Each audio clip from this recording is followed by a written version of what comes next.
In this video, we will be discussing the geometry snapshot one. We will go through a data reflection. We will do it from a district perspective.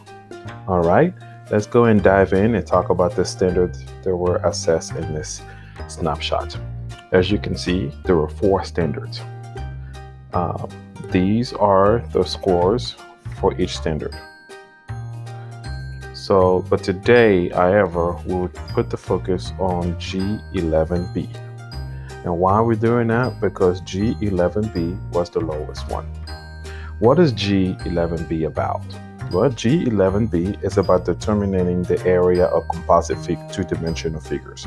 That includes parallelogram, trapezoid, kite, and regular polygons. So we will spend our time going through the questions that were assessed for 11B.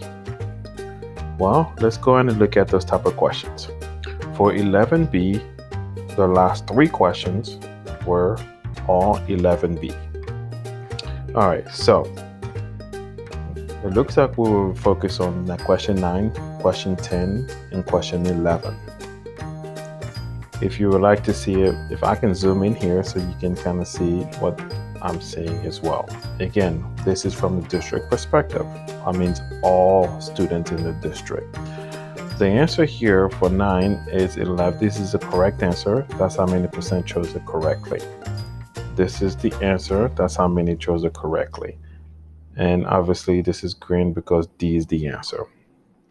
All right, with that said, let's go ahead and look at those questions, starting with question number 9. All right, with question number 9, it says the following figure is made up of an equilateral triangle and a regular hexagon. We have all the information given to us here. The question is find the area of the unshaded region and round it to the nearest 1,000. The reason why I'm going to underline 1,000 because some of our students missed the question because they did not round correctly, right? So if you just use your formula for your hexagon or regular polygon, which is 1.5 A times P. In this case, we know the perimeter was 18, and the A is given to us as 2.598, and then all we have to do is apply that, and the answer came out to be 23.382. That was fine. If you use it the way it was, the student was able to get that without a problem. So the question really came up, the really concern to me came from the triangle. In the triangle, we know it's an equilateral triangle. Equilateral triangle, we know everything will be 999 based on the dimension that's given to us. And one thing we notice, if you drop a perpendicular or an altitude right here, we know we will have a 4.5 here. And then if you do your Pythagorean theorem and so on, you will find that the height is 7.794. And then when you apply your formula and all, the area came out to be 35.073. And with this, it was critical for students to know how to round. If they didn't round correctly, that's where they messed up. Because the answer is this, but I noticed, I clicked on a random campus and I looked at how many students, what input the students put in there. I noticed most of them end up putting 11.692. So really, it was between these two. So really, this is more for you to kind of have this conversation with your teams about the rounding. Maybe if you kind of narrow it down, do some practice with rounding and so on, we can figure out which, you can help your students in a better way. This was question number 9. With question number 10, asked to find what is the area of the shaded region. So we have a kite. So with the kite, we know the formula is D1 times D2 divided by 2. So really it's just 30 times 25 divided by 2, which give us 375. All right, and then for the parallelogram, all you have to do is multiply these 2, which give them 750. And if they subtract that with the 375, they get the answer to be, again, 375. Now here's a common mistake that we notice. Because this question is really straightforward. If it was straightforward, then why we only have about 50% that got it, close to 50%. I noticed a common decimal, a common mistake for me, I think it's more of a decimal values, right? So we know the students will answer as follow. I click on a random campus. I looked at most of the students input is 0.75. Question mark. I don't know. Why would they do that? I also click on another campus, just looked at all the students. I noticed they also put 375, like that. But I'm not sure what it is, what's going on. But something that makes me happy that we notice is that at least they have 375, right? So it could be a matter of how they're inputting it in their gradable. So this is the conversation to have with your teams. Again, I'm just thinking it could be that they're inputting it wrong, but you can always have this conversation with your teams and kind of do more practice with your student to narrow down to some decimal values if they have any problems with that, or do some more practice with floating charts. All right. So on the next question here, question 11. Again, we're still going with G11B. With this question, all they have to do is find the area of the unshaded region.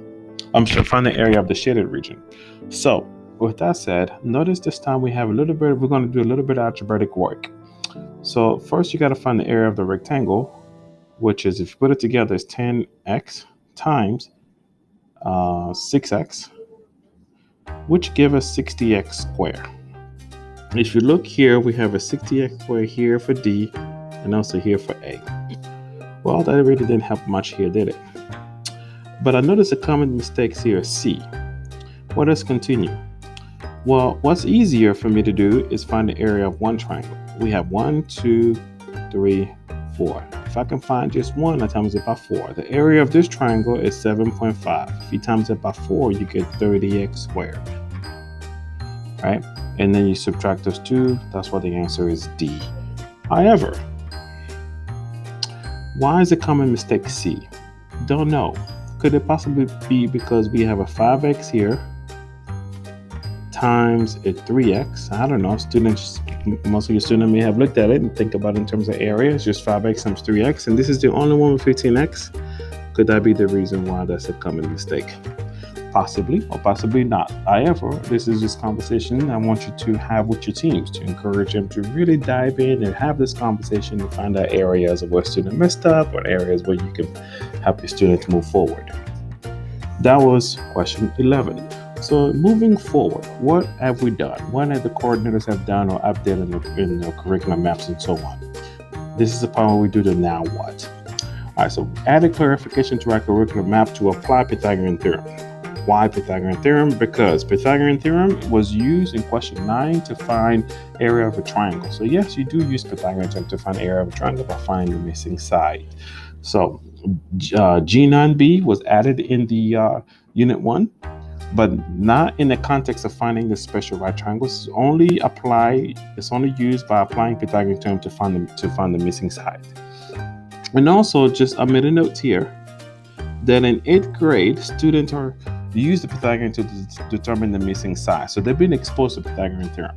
Now, the extension is you're going to use it to find the areas, find the missing side and find the area. So we also provided you with a little bit of resource here. We put that in the unit 1. So if you go on Canvas, click on your resources, unit 1 resource folder, you'll find some resource we'll put out there for Pythagorean theorem to help you. Lastly, we do want you to practice with your students using the floating chart as much as possible. They may have the right answer, they just may not know how to report it correctly, or they're just having problem with decimal values. These are some things conversation you can have with your teachers and students.